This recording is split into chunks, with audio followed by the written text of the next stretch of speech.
Na utukufu wa Ramadhani hii, ili jina Ramadhani sio kwamba lilikuweko ndani ya ummati Muhammadin, ni jina ambalo lilikuwepo huko nyuma. Yapokewa ya kwamba suhfu Ibrahim alayhi salatu wasalam nazalat fi awwali layla min Ramadhan. Sahifa za Ibrahim zilishuka katika ile siku ya kwanza, usiku wa kwanza wa Ramadhan. Ziliteremka sahifa za Ibrahim, suhfi Ibrahim. Lakini vile vile wa unzilati tauratu li 6 madhin min Ramadhan, na Taurat, kitabu cha Musa, kiliteremshwa siku 6, chungu cha 6 katika siku ambazo zimepita za Ramadhani. Chungu cha 6 iliteremshwa Taurat. Lakini haitoshi, wa unzila al-injilu fi 13 min Ramadhan. Injili nayo ya Isa iliteremshwa siku ya 13 ya Ramadhani. Wa unzila al-Quran fi 24 min Ramadhan, na Qur'ani ikateremshwa siku ya 24. Utakuta mwezi wa Ramadhani ni mwezi mtukufu uliobeba risala mbalimbali za mitume waliotangulia.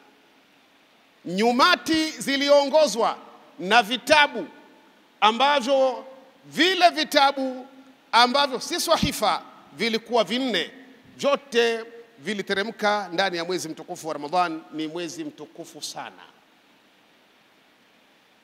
ni mwezi ambao unahitaji heshima yake, unahitaji ihtiram na ijlal lihadha ash-shahr al-fadil, mwezi huu mbora.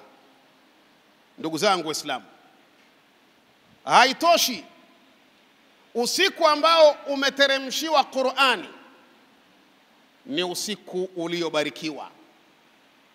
Mwenyezi Mungu usiku huo akauingiza ndani ya mwezi mtukufu wa Ramadhani, hakuweka mahala pengine. Elewa Muislamu, Lailatul Qadri hiya ashraful layali. Usiku wa heshima ndio usiku kuliko mausiku yote ya mwaka mzima anaoyaishi mwanadamu. Lailatul Qadri ndio usiku wa heshima, na usiku huo ndio usiku ambayo Qur'ani imeteremshwa. Na uko wapi usiku huo, ewe ndugu yangu Muislamu? Usiku huo umo ndani ya 10 la mwisho la mwezi mtukufu wa Ramadhani. Allah anasema katika suratu Dukhan, inna anzalnahu fi lailatin mubarakah, sisi tumeiteremsha hii Qur'ani katika usiku uliobarikiwa. Na katika suratul Qadri Allah anasema inna anzalnahu fi lailatil qadri, sisi tumeuteremsha katika usiku wa cheo. Ewe ndugu yangu Muislamu, hivi thamani ya Ramadhani unaijua kwa kiwango gani? Haijalishi kwamba mimi nimefunga ukashinda na njaa kwa kuacha kula na kunywa na vizuri zuri katika vya kwako, lakini usijue thamani ya mgeni uliokuwa naye, ya mwezi mtukufu wa Ramadhani. Unahitajika pamoja na kuufunga, lakini utambue na kuuheshimu.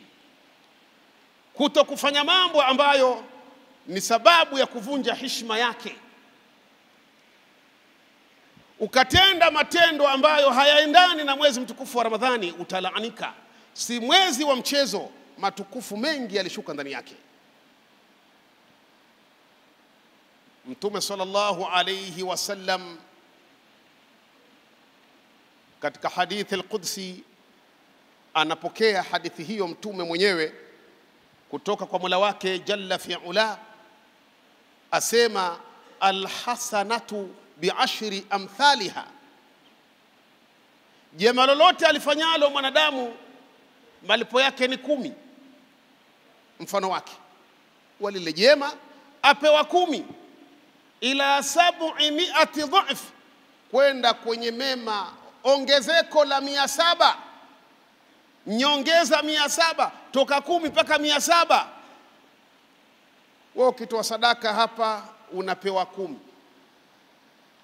ukiswali thawabu 10, ukifunga hakuna thawabu, ukihiji thawabu 10, ukitoa zaka thawabu 10, ila adhaafan kathira, kwenda kwenye nyongeza nyingi. Yani Mungu anaongeza watu ajuavyo. Illa saum, isipokuwa funga haina utaratibu huo, thawabu zake hazipo katika mfumo huo, kwamba ukitenda 10 Allah anasema fasaumu li, funga ni ya kwangu mimi. Watu wote mnaofanya kazi kwa mheshimiwa, ima waziri mkuu au waziri tu wa viwanda au rais wa nchi, mna mishahara yenu, lakini watu kama 5 hivi, hao rais anawalipa mwenyewe. Sasa ukitoka hapa kajiulize, rais huwa ameshasema analipa yeye, analipa nini? Kwa hiyo muumba wa mbingu na ardhi malipo ya funga kayabeba yeye, hakuyaacha kwamba yawe yameshawekwa ayanan, waziwazi. Fa innahu li, funga ni ya kwangu, wa ana ajizi bihi, na mimi ndiye mlipaji. Hakuna mwingine atakayeweza kulipa, mimi mwenyewe ndo mlipaji. Anasema Mwenyezi Mungu Subhanahu wa Ta'ala katika sura Al-An'am aya nambari 160, man jaa bil hasana falahu ashru amthaliha, yoyote atakayekuja na jema alilofanya malipo yake ni 10 mfano wake. Wa man jaa bisayyi'ah fala yujza illa mithlaha, na yoyote ambaye atakuja na ovu kulitenda, basi hana malipo zaidi ya mfano wa ovu ambalo kalitenda. Nabiullahi Muhammad amefafanua hapo, unaweza usielewe kitu. Anasema hadithi ya Anas ibn Malik, man hamma bihasana falam ya'malha kutibat lahu hasana, yule ambaye amepata pupa kufanya jema, nataka nitoe pesa hapa iftari, asifanye, lakini kawekania hiyo, kakusudia hilo, Allah humwandikia jema moja, hatoki patupu. Ndio maana mwambiwa humu wakati mwingine, kaeni jamaa, hata kama huna uwezo, kaa, ekania, sikitika, lia, umia. Lakini mtu eti ashangilia, hata ile kuekania kitu hana yeye, na wala nia hajaweka, alafu bado anakuwa ni mshawishi wa kuwashawishi wengine wasifanye khairi ile. Unapotoka watu wanatoa, wewe tayari unabeba dhambi za wale wote ambao hawatoi kwa ajili yako, kwa sababu ibilisi wa mtu ni mtu, shetani wa mtu ni mtu. Wewe unapofanya jambo ukaigwa, tayari kiegezo chako kitapelekea wanaokuiga wote ubebe dhambi zao. Ndio maana ndani ya Uislamu unasema sanna fil islami sunnatan hasana, yoyote mwenye kuweka katika Uislamu sunna njema, akafanya jambo jema likawa linatoa natija kwa watu, ana malipo mfano wa malipo ya yule aliyefanya. Yani wewe ukafanya jema hilo kwa kuniona mimi niloliweka jema hilo, basi wewe umepata malipo kama ya yule aliyetenda malipo yale, au kazi ile unapata malipo yale. Ndugu zangu Waislamu, wa man hamma bisayyi'ah, na aliyekukusudia kufanya jambo ovu, hamma bisayyi'ah, amekusudia kufanya jambo ovu, falam ya'malha, alafu asifanye lile ovu, lam yuktabu alayhi shay, haandikiwi lolote. Angalia Mwenyezi Mungu alikuwa na huruma. Umetia nia kwamba leo nakwenda kuzini mimi, alafu ukakatisha nia yako ovu ile, ulipi chochote. wa ina amilaha, na akitenda baada kwa kanuia alafu akatenda, kutbat alayhi sayi'atun wahida, anaandikiwa ovu hili moja. Allah kwa huruma yake anakuandikia ovu moja, wakati mema anakupa 10, lakini kuna vidume humu, hiyo moja moja hiyo, mpaka mioyo imeziba madhambi. Sudda sabilul inbi'ath, kumeingia kitu kinaitwa ran. Kalla barana ala qulubihim ma kanu yaksibun, wameweka kuta kiasi kwamba hata usemeje mtu anaona kama unampigia ngoma tu, zeze hilo.